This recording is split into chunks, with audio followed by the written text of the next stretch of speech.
Welcome. You're listening to The Aligned Self, Conversations in Creating a Conscious and Abundant Life. This is Daniel Denovi. I'll be your guide and host. Let's see just where we can take this.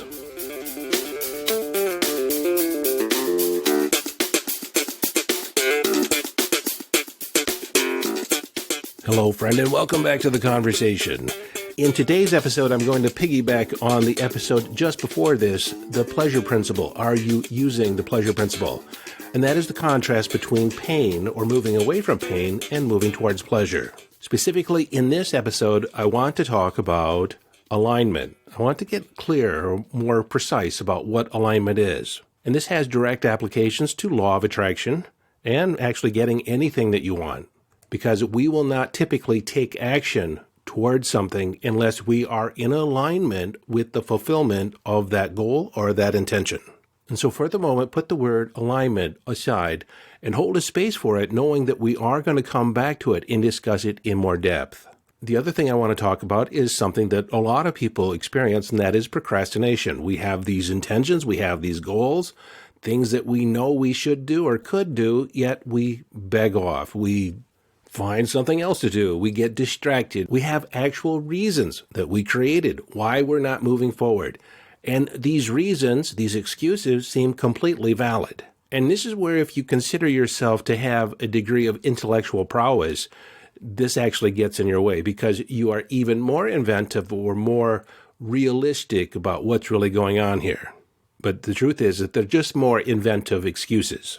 The feeling that you're left with when you don't go forward with your intention is that there's a certain amount of shame or guilt. I should have done it. I know that I should do it. I just didn't feel like it. What's wrong with me? There's a part of me that's self-sabotaging my efforts. What's wrong? This indicates that there's a sub-personality that is in the mix that doesn't want to move forward because it perceives moving forward with a certain amount of pain. There's some uncomfortableness laid out there in the future going for this intention. So it holds back. So in this episode, we're going to talk about how to talk your way through, how to actually install a strategy on moving forward that appeases this part that is reticent, holding back, that is so-called sabotaging your efforts. But in addition to this strategy, we're going to get clear about what is alignment. What does it feel like? How do you know you're in alignment? How do you know you're out of alignment? Now, before we go too deep into this, I want to re-presence you, and I say re-presence because I'm assuming you've been listening to episodes all along, and you've heard me mention this before. And that is the idea that there are three things that are required in order for us to achieve anything. For us to create anything, manifest anything, there are three things that are required. That is the how to, the want to, and the chance to. Or in other words, the motive, means, and opportunity. You see, in order to do anything, to perform any task, to manifest anything, you need the desire, you need the want to, you need the motive. You have to have sufficient desire to get off your butt and actually take action, move, or take a step. Without that desire, you will stand still. And as I mentioned in the previous episode on pain and pleasure, that desire could be to move away from pain. So that desire is going to be moving away from pain or moving towards pleasure. The next thing we require is the means or the how to. And then after that, the chance to or the opportunity. In the context of law of attraction, the only thing that we are actually required to come up with is sufficient desire. Sufficient desire is the great equalizer. Without knowing the how, without having an opportunity, if we have enough desire, we will attract the opportunity, we will attract the how to. In fact, the how to is usually filled in by the universe. But for those of you that want to figure it out in your head, just know that we need to have the desire, and we have to have some kind of idea about how it's going to happen, how it's going to take place, and present ourselves with an opportunity or maneuver ourselves in a way to where we have the opportunity to fulfill on our quest, on our desire, on our goal. Now let's talk about alignment. Let's talk about what it is and what it isn't. Now, understand that in order to really appreciate this or to reflect on it or have a sense of it, I want you to start looking inside to your body sense. What are the different sensations in your body? And I'm going to mention a few feeling states, and you just notice, where is it occurring in your body? How is it occurring for you? Now, reduced to its base level, alignment is the urge, the pull to move forward, to take action, take the step. Resistance is non-alignment or misalignment. And that resistance is reticence. It's holding back. It's a sense of fear. It's a dread. For many things, when we're aware of procrastination, we understand that we're resisting moving forward. We don't necessarily know why, but we just know that we're putting it off. We're getting distracted. We're doing something else other than what we should or could be doing. And then other times, we're not so aware, not so consciously aware that we are procrastinating. It's our other than conscious mind is implementing strategies, implementing effects in our life that's delaying us moving forward. We might be extra tired, and it seems perfectly logical. Look at the long day I put in. Look at all the work I've been doing. I hardly got any sleep last night. Or it could be another task rears its head and seems like a priority at the moment. But it's usually a task that could have waited, doesn't need to be done right now, but it feels urgent at the time. Things that I've done is clean out my inbox, clean my office, straighten my desk, or suddenly I feel like I need to clean the litter boxes. Or some question will pop in my head and I feel like, oh man, I need to find the answer to this, so I get on Google or I get on YouTube to find the answer, only to be distracted for another 20 minutes, another 15 minutes, or another 3 hours. The exact strategy put in place will be determined by the subpersonality that's actually defending you or trying to save you from being uncomfortable. And so back to the whole definition of alignment. Being out of alignment means there is a feeling of resistance, any feeling that could be categorized under the word resistance. I've said before that my definition of alignment is the aligning of your mind with your heart and your body towards a desired intention. So let me break this down. We'll start with our body. When we're in our body, when our body is in alignment, we're in action. We're taking action that is aligned with the fulfillment of our intention. How we're breathing, our muscle tone, our posture is all aligned with the expression of that intention. If you've ever watched a sporting event, whether it be a basketball game, a football game, a tennis match, a boxing match, you can look at the posture of the players, the look in their eyes, how they're carrying themselves on the court or on the field or in the ring, and you can pretty much identify who the winner is, who seems to have the upper hand, who is more aligned with being a winner. And then we can discuss the psychosomatic loop, and that is the idea that how you use your body affects the mind, how you use the mind affects the body. So if your body is in alignment, more than likely, your mind begins to get in alignment. Because you are first an animal, then you are an ethereal being or a mental being. So the fastest way to get in alignment is act as if you are aligned. Act as if you have the intention. Walk like a winner, talk like a winner, breathe like a winner. Breathe as if you have it already. You see, there is a sense in your body, and there's a very fine distinction between your heart and your body. The heart is the emotion. The heart is the feeling. And your body is feeling in motion. And so alignment feels like certainty. It feels like a pull forward, an expansion, a lightness of being. Misalignment or not being in alignment feels heavy, feels like dread, feels like fear or anxious. And then we consider our thoughts. Are our thoughts in alignment? Do we offer up excuses? Or are we going to overcome or already decided that we will overcome any excuse that comes up? I am doing it. There's no way around it. It's going to happen. Consider it done. Another way of saying this is walking your talk and talking your walk.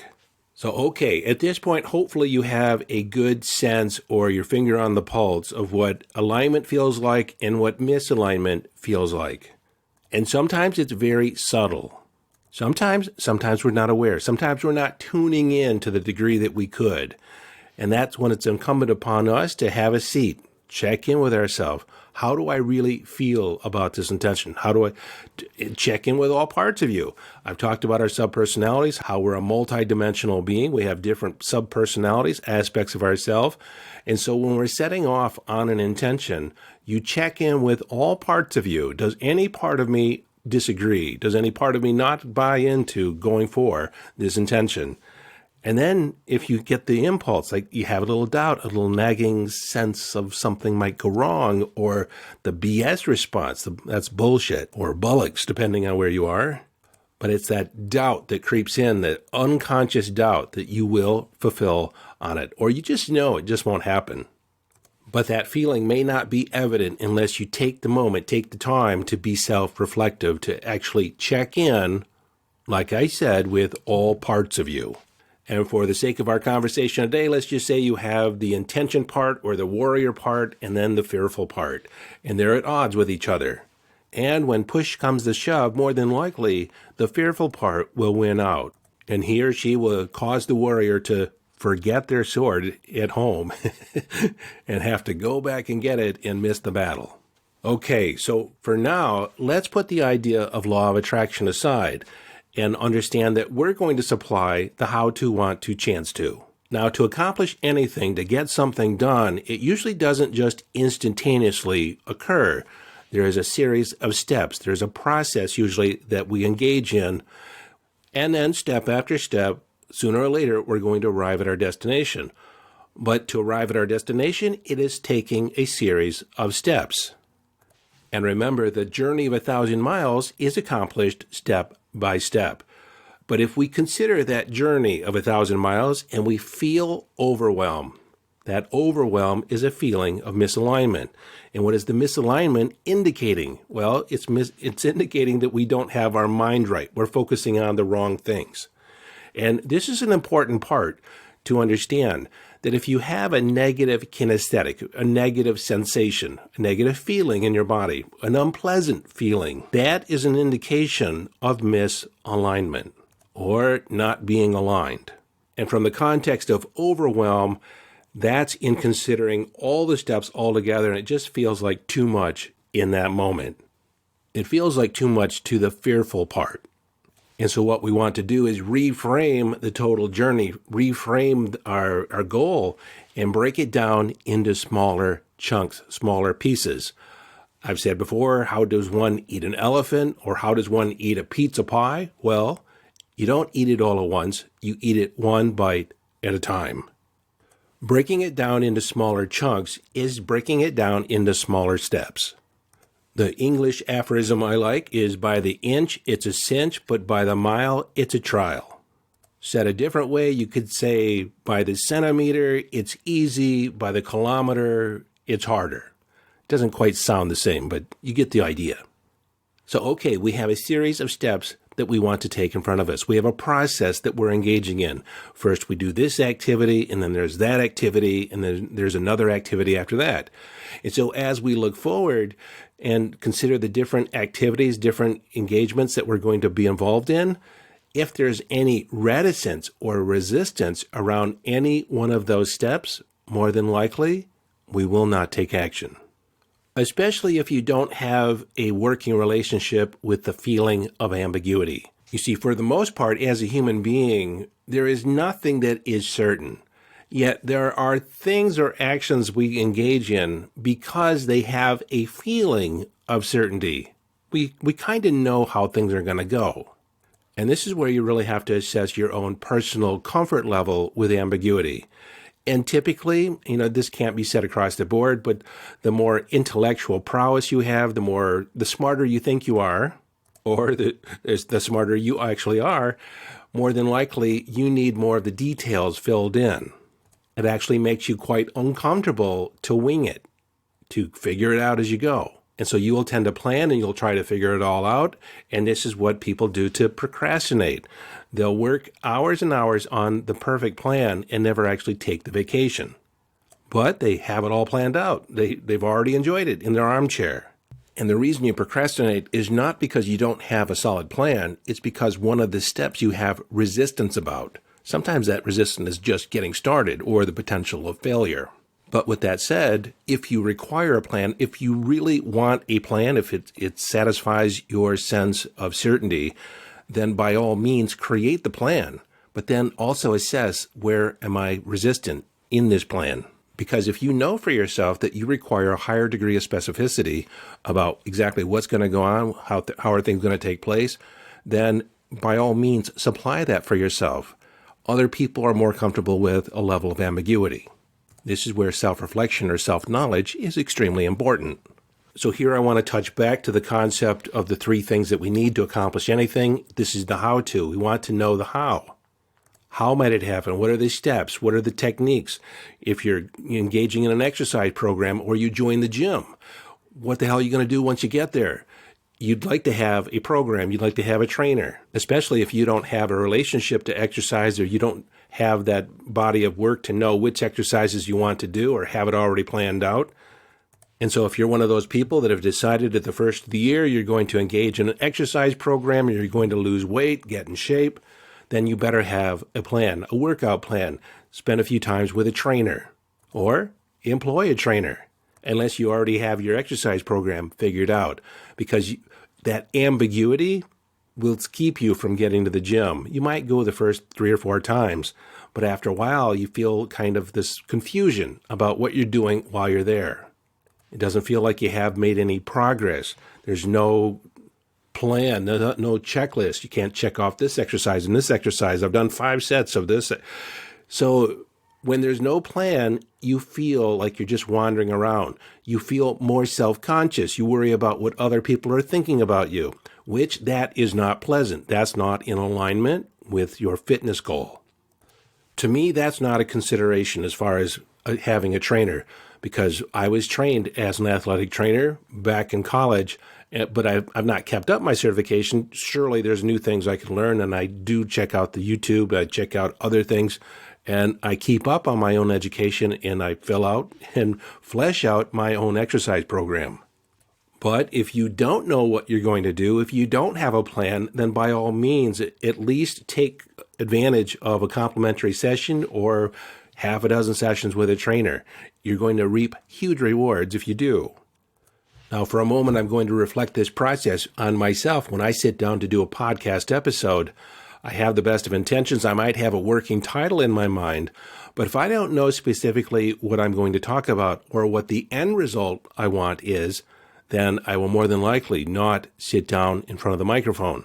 Even though I think I should or I could sit down and record an episode and publish it, if I'm not clear about what I'm talking about, and I don't need to know every word, I just need the framework of it. I need to have some of the stories I want to talk about.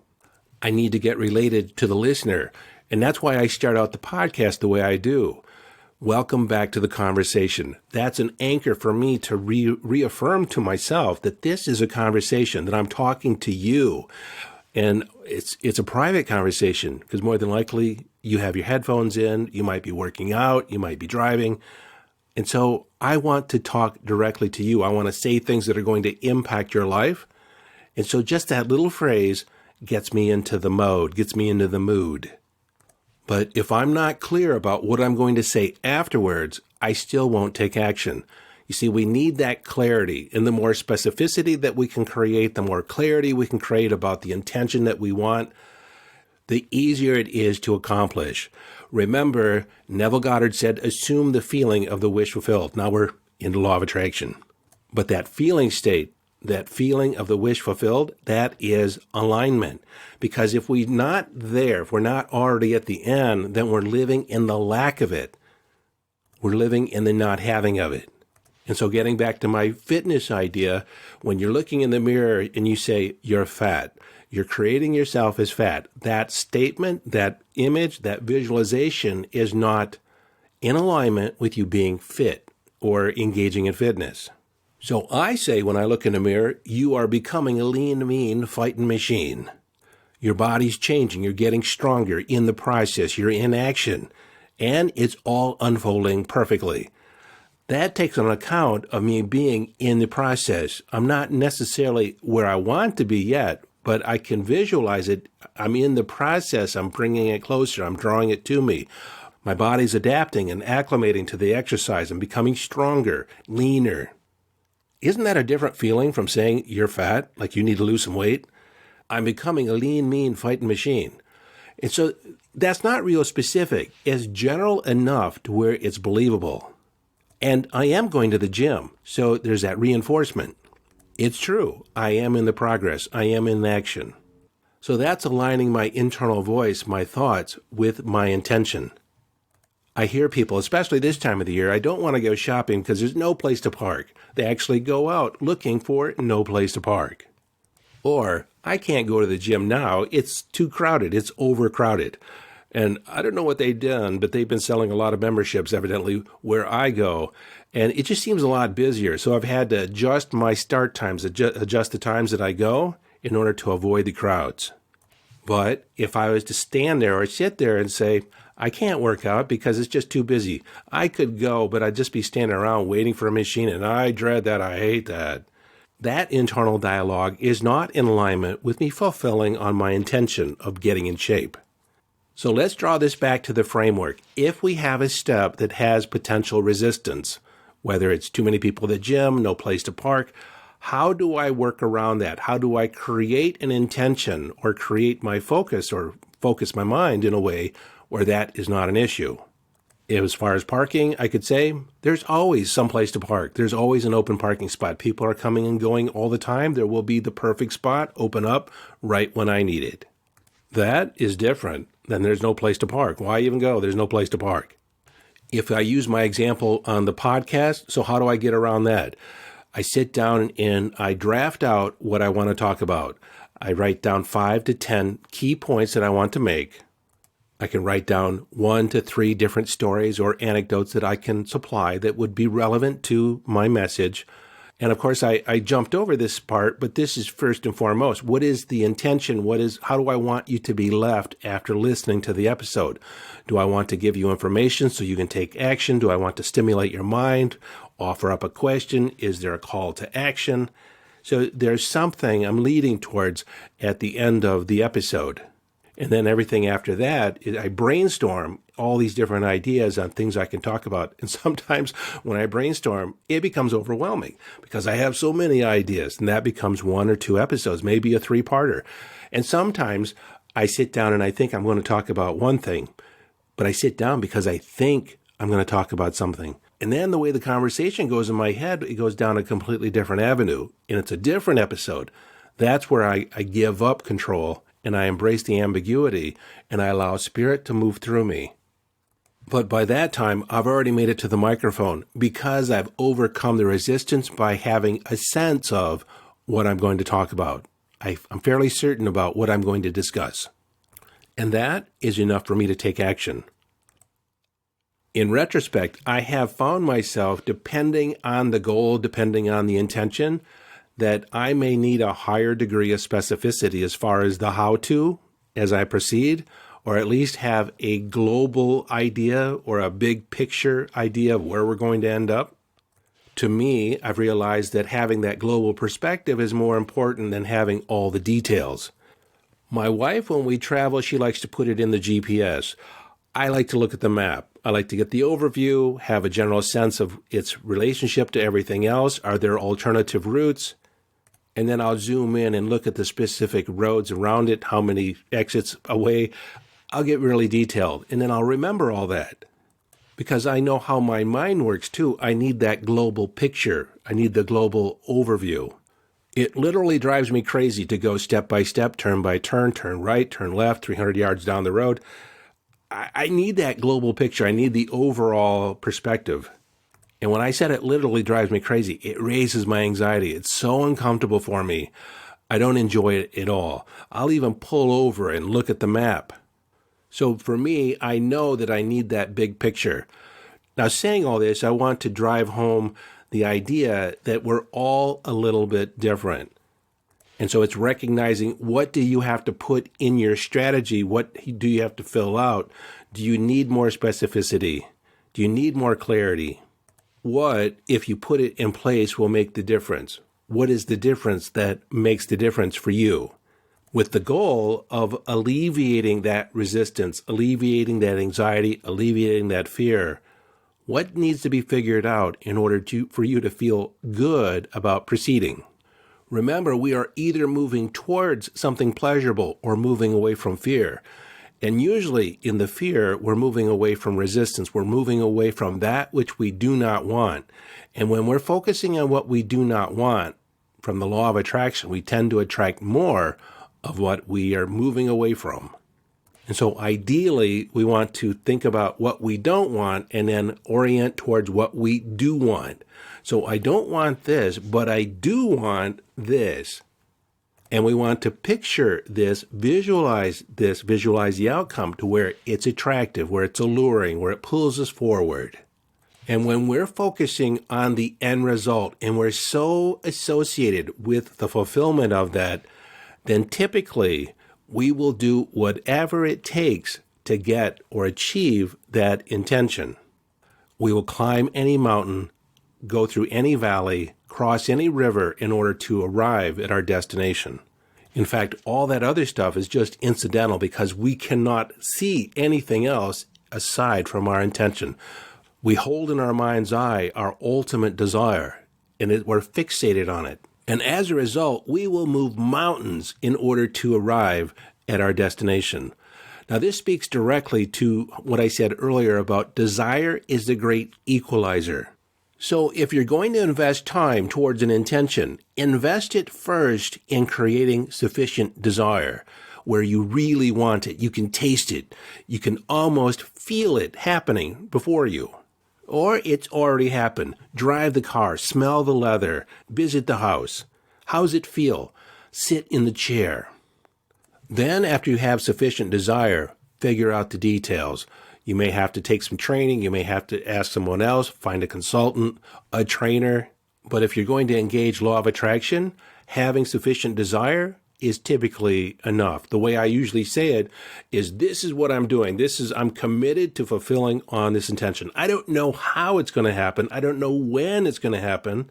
That's pacing the obvious in the room, that I don't know the how. I don't know when. But there is nothing that's going to stop me. The stars are aligning. The universe is behind me. My angels are conspiring on my behalf. It will happen. I just don't know when or how, but I trust that it's all working out for me. If you have hesitancy about that commitment, if you're not going all out in your pursuit of it, you're kind of holding back because you have a little doubt. You don't know if it's going to work out, and you don't want to disappoint yourself, so you kind of are disappointed in advance. My coach, Denny Hopkins, told me, don't leave it on the bench, leave it on the floor. Meaning that once you step on the court, you play full out. You burn yourself out. You leave all your energy. You don't leave any gas in the tank. There's a line from the movie Gattaca. It's an older movie, and I don't even know how old it is, but there's two brothers that are swimming in the ocean. The older brother is genetically modified. The younger brother is not. He's been faking it. But they're racing, swimming in the ocean to see how far out, who will give up first. And this is near the end of the movie, and the younger brother ends up beating the older brother, and the older brother is like, you've never beat me. What happened? Like, how could you beat me? You have never, ever beaten me. And the younger brother said, I decided I was never going to give up. I was going to keep swimming until I either drowned or I won. I have more to say about this, and we're already at 30 minutes, so I'm going to create a part 2 where I'll talk about the distinctions, the contrast between being in alignment, let's say the sensations or the kinesthetic response in being in alignment. Contrast that with being out of alignment. So until next time, until the next episode, this is Daniel Danovi urging you to follow your bliss. Live your life from inner signals. Be inner directed as you engage in the epic adventure.